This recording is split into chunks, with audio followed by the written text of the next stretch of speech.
नमस्कार, मैं हूं राशिद। यूपी के मुख्यमंत्री अखिलेश यादव को कल भरे मंच पर सार्वजनिक तौर पर डांट पड़ी। डांट लगाने वाला कोई और नहीं, खुद उनके पिता और समाजवादी पार्टी के मुखिया मुलायम सिंह यादव थे। दरअसल मुलायम किसानों की बदहाली के मुद्दे पर बोलते बोलते भड़क गए और सीएम अखिलेश यादव की ले ली क्लास। नेताजी की फटकार पर अखिलेश कुछ बोल नहीं पाए, बस सफाई देने की कोशिश करते रहे। ऐसा पहले भी वैसे कई बार हो चुका है। मुलायम यूपी सरकार और इसके मंत्रियों पर जब तक निशाना साधते ही रहे, लेकिन कल लखनऊ में मुलायम सिंह की जबान कुछ ज्यादा ही तल्ख रही। सवाल ये उठता है कि आखिर मुलायम अपनी ही सरकार के पीछे क्यों पड़े हैं? क्या 2014 लोकसभा चुनाव में लगे सदमे से अब तक उबर नहीं पाए हैं मुलायम? क्या बीजेपी के हाथों मिली करारी हार के पीछे वो अपनी सरकार को जिम्मेदार मानते हैं, या फिर मुलायम को यह डर है कि 2014 की कहानी कहीं 2017 में होने वाले विधानसभा चुनाव में भी दोहरा न दी जाए?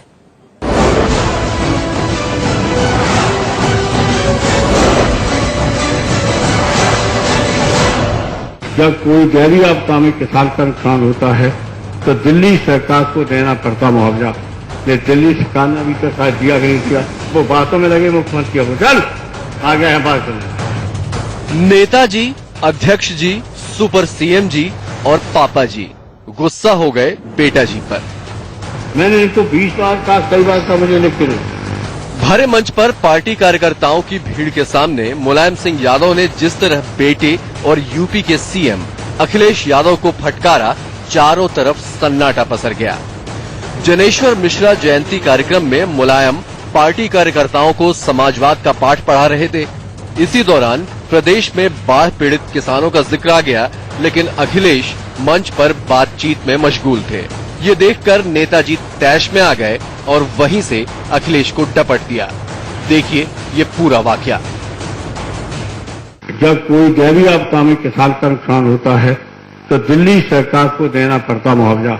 लेकिन दिल्ली सरकार ने अभी तक शायद दिया नहीं किया। वो बातों में लगे मुख्यमंत्री को चल आ गए हैं बात करने। मैं पूछ रहा हूं कि दिल्ली सरकार ने जो बाढ़ पीड़ित ओले पड़े पे दी मदद, अरे हमें तो मैंने कहा मुझे लिख के दे दो और प्रधानमंत्री से मिल लेंगे, उनको देना पड़ेगा। मैंने इनको 20 बार कहा, कई बार कहा मुझे लिख के दो, दे ही नहीं है लिख के। हमें ऐसा कई बार कहा हमें लिख के दो, बाकायदा कितना नुकसान है, क्यों नहीं दे रहे? तुम्हारा क्या चाहिए? हमें मुझे सचिव से भी कहा, चिट्ठी लिख दी, मुझे दे दी। हाँ, बड़े पत्र से तुम्हारे को मिल जाएगा। हाँ, हम भी जानते कैसा पैसा मिलता। मुलायम इतने पर ही नहीं रुके, सीएम के बाद उनकी कैबिनेट को भी निशाने पर ले लिया। मुलायम ने साफ चेतावनी दी कि अगर रवैया नहीं बदला तो 2017 में एक भी मंत्री चुनाव नहीं जीत पाएगा। अब टिकट के बारे में जो लेना चाहते हो अपनी छवि को ठीक बनाए। कहीं आरोप न लगा कि ये ठेकेदारी करता है, आरोप न लगने पर ये कमिश्नरखोरी करता है, लोगों को दबाता है, अपमानित करता है। अगर ये जिसमें होंगे दोनों, उसको टिकट मेरी नजर में आएगा तो नहीं दिया जा सकता। 2014 के लोकसभा चुनाव में बीजेपी की आंधी के आगे धराशायी होने के बाद से मुलायम अपनी सरकार से बेहद खफा है। वो पहले भी कई बार सीएम और उनके मंत्रियों को सरेआम छाड़ चुके हैं। तो बताना चाहिए 5 साल जो पिछली सरकार रही उसने ही उत्तर प्रदेश को पीछे ढकेला है। बता दो किसी भी लगाई पिछली सरकार ने? क्यों नहीं लगाई 5 साल में? इससे तो हमत था सरकार का। तो उस सरकार के बारे में सुन लीजिए, मुख्यमंत्री आपके पहुंचा नहीं करता। पिछली सरकार ने लॉस किया उत्तर प्रदेश का, उसकी वजह से बिजली नहीं लगी।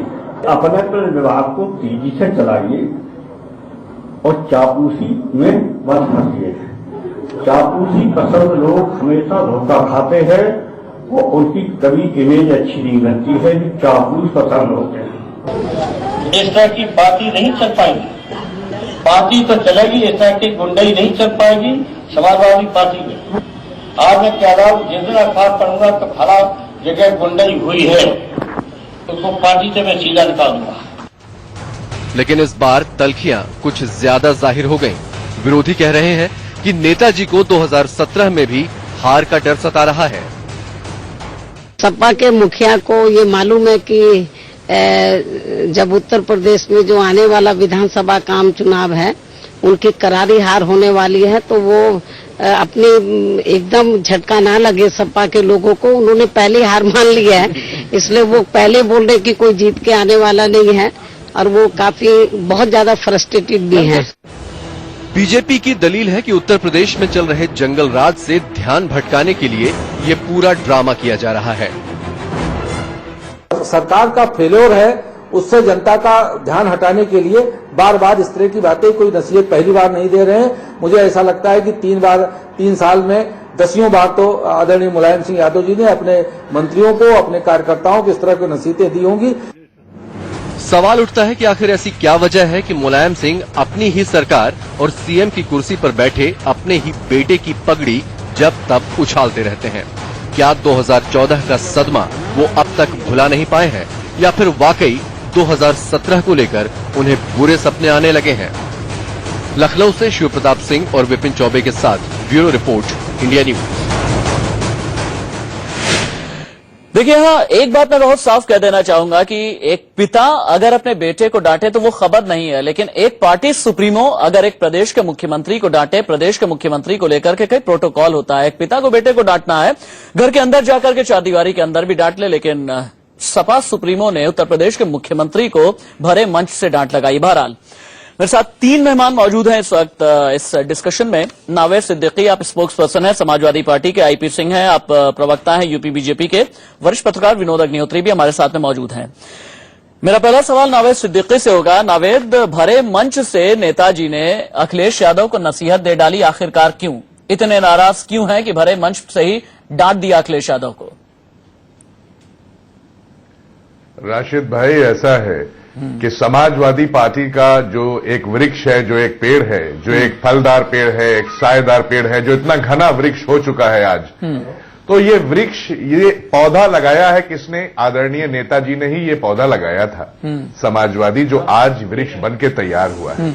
तो हमारी पार्टी के सुप्रीमो हैं, हमारी पार्टी के मुखिया हैं, वो दर्द जानते हैं पार्टी किस तरह मेहनत से उन्होंने ये पार्टी बनाई है, किस तरह इस पार्टी को अपने खून पसीने से उन्होंने सींचा है और किस तरह से ये पेड़ खड़ा हुआ है। ठीक है। तो वो उनको दर्द हर चीज का रहता है। वो अपनी पार्टी के सुप्रीमो हैं, मुखिया हैं, और एक मुखिया होने के नाते, देखिए राशिद भाई, मुखिया होने के नाते उनको हक है।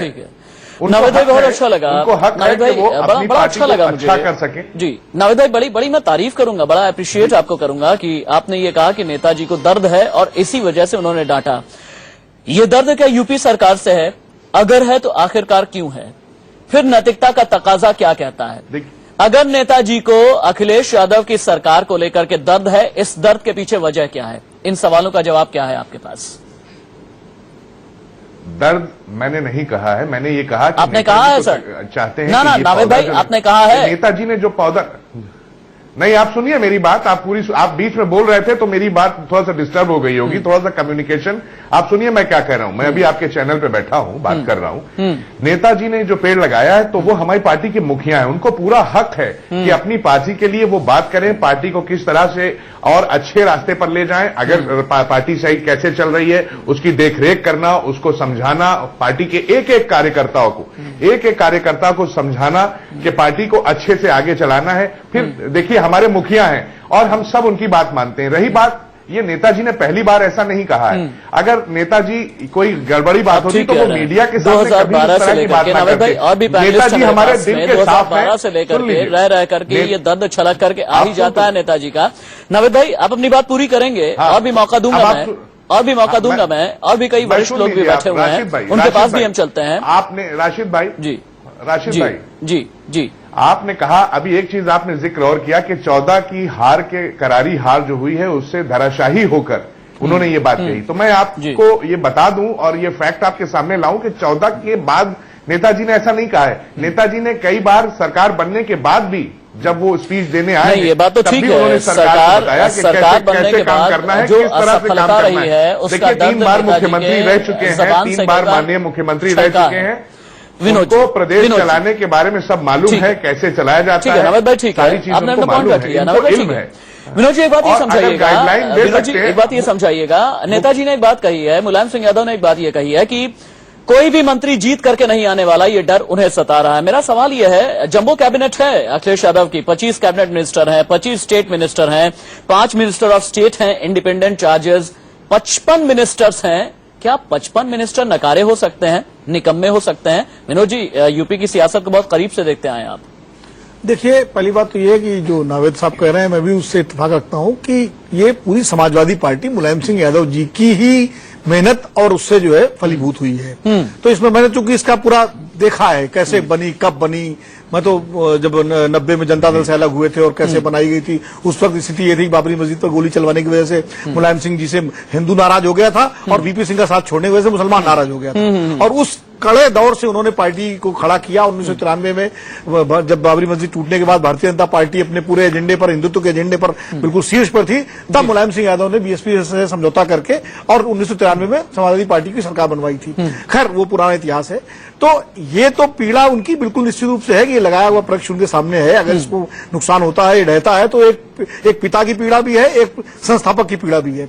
लेकिन जहां मंत्रियों की बात है, देखिए जो मंत्री बनाए गए हैं, वो सारे मंत्री सारे अगर जीत करके आए हैं तो उससे बहुत बड़ा योगदान मुलायम सिंह यादव के अपने जनाधार का है।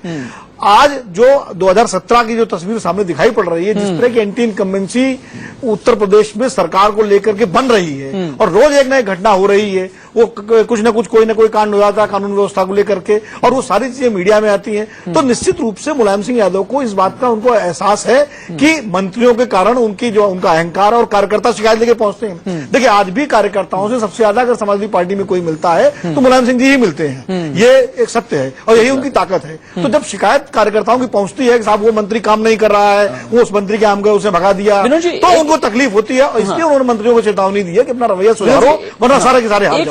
एक चीज और भी बताइएगा मुझे, क्योंकि एक आंकड़ा है जो ये बताता है कि 2009 लोकसभा में 23 सीटें जीत करके आए थे, 2014 लोकसभा में वो 5 सीटें होकर के रह गईं, 2007 विधानसभा में 91 सीटें जीत करके आए थे और 2012 के विधानसभा में 224 सीट जीत करके आए। और मुलायम सिंह यादव को अब यहीं से डर सताने अगर लगा है, तो इसके पीछे मुख्य शख्सियतें कौन सी हो सकती हैं, बड़े चेहरे कौन से हो सकते हैं, किससे डर है उन्हें? नहीं, देखिए, समाजवादी पार्टी के अंदर उनको किसी से डर नहीं है। समाजवादी पार्टी में कोई उनको चुनौती नहीं दे सकता। मुख्यमंत्री अखिलेश यादव उनके बेटे हैं और आज भले वो मुख्यमंत्री हो, लेकिन पावर सेंटर वहां सिर्फ मुलायम सिंह जी हैं। लेकिन जो आगे आने वाली जो राजनीतिक चुनौती है वो सबसे बड़ी है कि 2017 के चुनाव में अगर समाजवादी पार्टी हारती है, तो चूंकि 2014 के चुनाव में आज खाली 5 सांसद हैं उनके, अगर 2017 हार जाती है तो 2019 का जो चुनाव होगा लोकसभा का, उसमें स्थिति बहुत खराब होगी और आगे की राजनीति पूरी समाजवादी पार्टी की और मुलायम सिंह जी की बिगड़ जाएगी। ये एक बहुत बड़ी आशंका है, जबकि वो 2019 में की प्लेयर बनना चाहते हैं। क्योंकि जो जिस तरह का वातावरण बन रहा है और उसमें अगर 2019 में कोई मिलीजुली सरकार बनने की नौबत आती है तो मुलायम सिंह जी उसमें की प्लेयर बनना चाहते हैं और उसके लिए उनको 2019 में कम से कम 20, 25, 30, 40 सांसद जिता के लाने हैं अपने उत्तर प्रदेश से, और उसके लिए 2017 जीतना जरूरी है। तो इस सारे रणनीति के तहत उनको जो है लग रहा है कि अगर पार्टी खराब करेगी तो आगे का सारा उनका बना बनाया समीकरण और सारी राजनीति। विनोद जी, हमें पता है आपको जाना भी है, लेकिन मेरी गुजारिश है कि सिर्फ 3-4 मिनट मेरे साथ आप और रुक जाइए। यूपी बीजेपी के प्रवक्ता आईपी सिंह भी हमारे साथ में मौजूद हैं। सिंह साहब, भरे मंच से नेताजी ने अखिलेश यादव को कोस तो दिया, लेकिन आपको लगता नहीं, चूंकि उत्तर प्रदेश की सियासत को जब हम समझने की कोशिश करते हैं तो अखिलेश अकेले सरकार नहीं चला रहे होते हैं। अखिलेश के ऊपर जो है पिता का भी हाथ कह लें या दबदबा कह लें या जो भी कह लें वो भी है, 2 चाचा भी अखिलेश को संभालने हैं, चाचा से जुड़े हुए तमाम लोग भी अखिलेश को संभालने हैं, मुलायम सिंह से जुड़े हुए जो तमाम तुर्रम खान है वो भी अखिलेश को संभालने हैं। आपको लगता नहीं कि अखिलेश जो है सरकार चलाने में इसी वजह से कई बार उनसे गलतियां होती चली जाती हैं?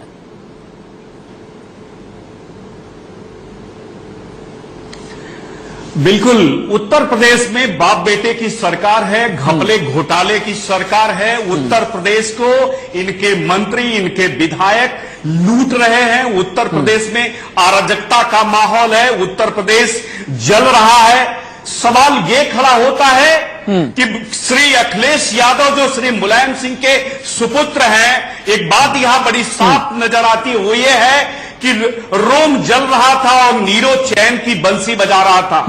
कभी लंदन जाते हैं, कभी ऑस्ट्रेलिया जाते हैं, कभी हॉलैंड जाते हैं, लेकिन इनके मंत्री जो गायत्री प्रसाद प्रजापति जैसे जो महाभ्रष्टाचार में लिप्त हैं, उनके खिलाफ कार्रवाई नहीं करते। यादव सिंह प्रकरण देर से आया हुआ सही फैसला, देश की बड़ी अदालत ने कहा कि यादव सिंह के घर में 2.5 किलो मतलब वह हीरा पाया गया और 10 करोड़ रुपए डिग्गी में पड़ा हुआ था उनके कार में। बात तो ठीक ही है नावेद सिद्दीकी, ठीक है। सिंह साहब अगर बहुत ब्रीफ देकर के अपनी बात आप लोग रखेंगे तो ज्यादा आप लोगों से बात हो पाएगी। नावेद सिद्दीकी साहब, बात तो ठीक है, बिजली आपने दी नहीं, सड़क आपने दिया नहीं, पानी आपने दिया नहीं, विकास आपने दिया नहीं, लॉ एंड ऑर्डर के सिचुएशन पर आप कंट्रोल कर नहीं पाए और सिर्फ आपके साथ में अगर जुड़ा तो कंट्रोवर्सी जुड़ी, कभी दुर्गा शक्ति नागपाल की जुड़ी, कभी अमिताभ ठाकुर से जुड़ी, कभी अलग अलग बयान बहादुर सामने आए। तो आखिर नेताजी को डर लगे ना तो आखिरकार क्यों ना लगे? बात तो सही है नावेद साहब। देखिए, ऐसा है कि जो बात आप कर रहे हैं, जो आईबी सिंह साहब ने बात अभी की है, एक बात पूछ लीजिए, मैं ये बताना चाहता हूं, समाजवाद की कार्ल मार्क्स भी शर्मा जाएंगे, लेनिन मार्क्स भी शर्मा जाएंगे, लोहिया जी को भी तकलीफ होगा और आचार्य नरेंद्र जी को भी तकलीफ होगा कि ये समाजवाद किस बात का, कि बाप की सरकार, बेटे की सरकार, हम ठीक है, समाजवाद के फंडामेंटल्स पर कभी बात कर लेंगे, समाजवाद के फंडामेंटल्स पर फिर कभी बात कर लेंगे। नेताजी के गुस्से पर ही रहते हैं। नावेद सिद्दीकी साहब मेरे सवाल का जवाब दीजिए। सिंह साहब लग रहा है कुछ बस जो अक्सर कुछ चैनलों पर बोलते रहते हैं वही रट के आते हैं और वही बोलते हैं। अरे सिंह साहब को ये बता दीजिए कि आदरणीय मुख्यमंत्री जी अगर कहीं जाते हैं तो किसी काम से जाते हैं, प्रदेश के दौरे पर जाते हैं, सुन लीजिए, अरे आप सुन लीजिए, आपने सीधे उंगली उठा दी, आप सुनिए, बात सुनना सीखिए सिंह साहब, बात सुनना सीखिए। आप बात सुनते नहीं है, खाली चिल्लाने से कुछ नहीं होगा। उधर बात सुनिए, पहले बात सुनने का बूता रखिए, बात सुनने की हिम्मत रखिए। आप सीधे मुख्यमंत्री पे कह रहे हैं, भाई वो मुख्यमंत्री हैं, वो जाएंगे, वो दौरे पे जाएंगे, वो विकास कार्य के लिए अगर कोई बात कोई मैं तथ्यात्मक बहस करना चाहता हूँ, इसलिए मुझे तटस्थ पत्रकार को लाना बेहद जरूरी है। मैं तथ्यात्मक बहस करना चाहता हूँ, मैं चीख चिल्लाहट बिल्कुल भी नहीं चाहता कम से कम इस डिस्कशन में। विनोद जी, आपको लेकिन एक चीज सैद्धांतिक तरीके से पूछना चाहूंगा, मुख्यमंत्री प्रधानमंत्री तो जब से प्रधानमंत्री बने हैं अगर डांटना ही था नरेंद्र मोदी साहब, ये बताइए, क्योंकि किसी ने मुझसे कहा, मेरे एक अजीज दोस्त ने मुझसे कहा कि इस तरह की डांट तो कभी सोनिया ने मनमोहन को भी नहीं लगाई होगी। जब देश की सोनिया मनमोहन के रिश्ते का बात अलग है, कोई पिता पुत्र का रिश्ता नहीं, थोड़ी बहस हो जाएगी। सोनिया गांधी राहुल गांधी की बात आप बात कर सकते हैं, बहस हो जाए, ये सही है, बहस करने के लिए बैठे, एक प्रोटोकॉल होता है, राजनीतिक शिष्टाचार होता है, लेकिन दरअसल मुलायम सिंह जी एक मैसेज देना चाहते हैं, वो मैसेज अपने वर्कर को देना चाह रहे थे। वो मैसेज जो है नावेद सिद्दीकी जैसे पार्टी कार्यकर्ताओं को देना चाह रहे थे कि देखिए, मैं पार्टी प्रमुख हूं, मैं सरकार भी पार्टी के हिसाब से चलती है, इसलिए मैं पार्टी का सर्वोच्च नेता हूं, तो मैं जो कह रहा हूं वो सुनो, यानी मेरी सत्ता प्रमुख है। तो एक मैसेज देना भी, जैसे एक बुजुर्ग होता है ना घर का, वो डांटता है अपने बेटे को कि भाई खबरदारी काम किया, कुछ वो अंदाज था। वैसे मैं बताऊं, मुलायम सिंह जी को मैं बहुत नजदीक से जानता हूं, वो कई बार इस तरह का जो है मैसेज देते हैं और वो उनका जो है बड़ा सहज तरीका है। ये मतलब वो पहली बार नहीं है, मैं तो कई मीटिंगों में या उसमें उनके साथ जब लखनऊ में था, मैं करता था, तो वो हाँ ये जरूर, क्योंकि अखिलेश यादव मुख्यमंत्री हैं तो हम लोगों को सार्वजनिक रूप से लगता है भाई मुख्यमंत्री को ऐसे नहीं कहना चाहिए, लेकिन कुल मिलाकर के वो एक संदेश देना चाह रहे थे अपने कार्यकर्ताओं को, जो देने में सफल भी हो गए हैं। नावेद सिद्दीकी साहब, विनोद अग्निहोत्री जी को चूंकि जाना भी है, विनोद अग्निहोत्री जी का मैं शुक्रिया अदा करना चाहूंगा, लेकिन नावेद सिद्दीकी से मेरा अगला सवाल होगा। नावेद सिद्दीकी साहब, 5 चीजें मुझे बताइएगा, 3 साल आपने राज किया है, 5 चीजें समाजवादी पार्टी सरकार की बता दीजिए जिसकी वजह से नेताजी खुश हो जाएं। 5 चीजें बताइए मुझे, सब्सटेंशियली बताइएगा, चीखे चिल्लाए बिना। 5 चीजें क्या देख, आज घर घर में लोग बेटियां पढ़ाने लगे हैं, जब से कन्या विद्यादान और बेटी पढ़े बेटियां बढ़े बेटियां हुई है, नेताजी का ही ये सपना था। ये सारी चीजें जो आगे, लेकिन वही बेटी सुरक्षित नहीं है। बरेली की रिपोर्ट दिखाओगे आपको, शोधे छेड़ा करते हैं। भेजू मैं बाराबंकी की रिपोर्ट, आप एक सुन लिए, आप लखनऊ की रिपोर्ट भेजू सर, जौनपुर की भेजू, आजमगढ़ की भेजू, सुल्तानपुर की भेजू, रिपोर्ट है मेरे पास में, ये देखिए लेकर के बैठता हूं मैं। अगर आप चाहेंगे पूरी रिपोर्ट भेजता हूं आपके पास। 500 चीजें जो मैनिफेस्टो बनता है वो पार्टी सुप्रीमो ही बनाते हैं, जो घोषणा पत्र बनता है वो पार्टी सुप्रीमो का ही होता है, जो योजनाएं चल रही हैं, जो काम है वो सब नेताजी के आशीर्वाद से ही हो रही हैं। तो ये 5 चीज नहीं है, हम 500 से ऊपर बता देंगे सूबे आपको। को आशीर्वाद ये की मेरे पास जरूरत नहीं किताब है। भी रखी है, देखिए, ये देखिए, ये देखिए, मैं पूरे होते वादे, सुनिए, नावेद ये बड़ा भाई, वक्त लगेगा, आपके नावेद पास भाई, इतना सूबे टाइम भी को नहीं होगा। आशीर्वाद की जरूरत विकास के है पांच- या विकास पांच की इनके जरूरत है? आयाम पूछ लीजिए। हाँ, सिंह साहब बोलिए, सिंह साहब बोलिए। सवाल ये खड़ा होता है कि समाजवादी पार्टी की जो बुनियाद पड़ी वो जाति और मजहब के आधार पर पड़ी। जिस शिक्षा की बात कर रहे हैं, क्या इस उत्तर प्रदेश का बहुसंख्यक जो बेटी है, क्या वो उसकी हकदार नहीं है? लेकिन एक मजहब अरे और सिंह एक साहब जाति के लोगों का लोगों माइंड डाइवर्ट करने के लिए ये बात करते हैं। लोक सेवा जनता आयोग का इतना माइंड घोटाला, डाइवर्ट, राशिद भाई, 41,610 सिपाहियों अरे की ये जनता का भर्तियों माइंड में डाइवर्ट करने के लिए बात 35,000 आपने क्या किया है 1 साल में, ये बताइए। 3 जिलों से लिए जाते हैं। जिस अरे प्रकार की भर्तियों का और जिस प्रकार चलिए के घोटाले सामने आ एक बार रहे, सुन ही मैं लेते हैं ना। समझता हूं कि नावेद आप सिद्दीकी साहब बताइए, को एक आगे साल में क्या बताइए। किया आपने एक आपने? चीज बताई है, नावेद सिद्दीकी साहब, आपने एक चीज बताई है, 4 और चीजें बताई है जिसके जरिए मैं कह सकूं कि चलिए आपके नेताजी खुश रहे। नावेद सिद्दीकी, देखिए, हमने आपसे बताया कि जो हमारा घोषणा पत्र था, जो हमारा चुनाव से पहले मैनिफेस्टो था, ये पूरा डिजाइन किया, पूरा नेताजी से राय लेके, नेताजी के ही आउटपुट इनपुट सारी चीजें उसमें पड़ी और तब बना। तो इसमें कोई भी जो पूरी योजना है, नेताजी का ही पूरा रोल है। नेताजी हमारे सुप्रीमो है, जो उन्होंने कहा, जो योजनाएं उन्होंने कही, तो वो खुश क्यों नहीं होंगे? ये सारा पूरा मैनिफेस्टो हमारा, जो ये पूरी किताब थी, ये सारे जितने भी हैं, मैं अभी आपको बताऊं, चाहे कानून व्यवस्था विधानसभा हो, तो चाहे छोड़ लघु दीजिए उद्योग हो, नावेद IT सिद्दीकी इलेक्ट्रॉनिक्स साहब, हो, विधानसभा तो बेसिक छोड़ दीजिए। शिक्षा हो। नेताजी तो ये भी कहते हैं कि आप लोगों की विधान परिषद के 36 सदस्यों का अगले साल चुनाव है, उसकी भी आपकी तैयारी नहीं है। पंचायत चुनाव तक की जो चंद दिनों के बाद है, उसकी भी आपकी तैयारी नहीं है। घोषणा पत्र में याद दिलाने देता हूं, मुलायम सिंह ने अपने घोषणा पत्र में कहा कि 3 महीने के अंदर जो स्मारकों का घोटाला है, जो मायावती राज का दौलत बेटी का जो घोटाला है, 3 महीने के अंदर आयोग बनाकर जितने भी घोटालेबाज हैं, चाहे नसीमुद्दीन सिद्दीकी हो या जो अफसर होंगे, राशिद भाई और दूसरे की आवाज दबाने से कुछ नहीं होता। चलिए ठीक है, भारतीय नावेद जनता पार्टी के सिद्दीकी, लोगों का आपका बहुत शुक्रिया। आईपी सिंह साहब, आपका भी बहुत बहुत शुक्रिया। कुल मिला जुला करके एक बात समझनी बेहद जरूरी है, और वो बात यह है कि मुलायम सिंह यादव पार्टी के वो सुप्रीमो है कि उन्होंने पार्टी बनाई और 11 महीने के बाद ही वो सीधे सत्ता में आ गए। वो ये जानते हैं कि राम मनोहर लोहिया कहा करते थे कि जिंदा कौमें कभी 5 साल इंतजार नहीं किया करती। बीच बहस में इतना ही। अभी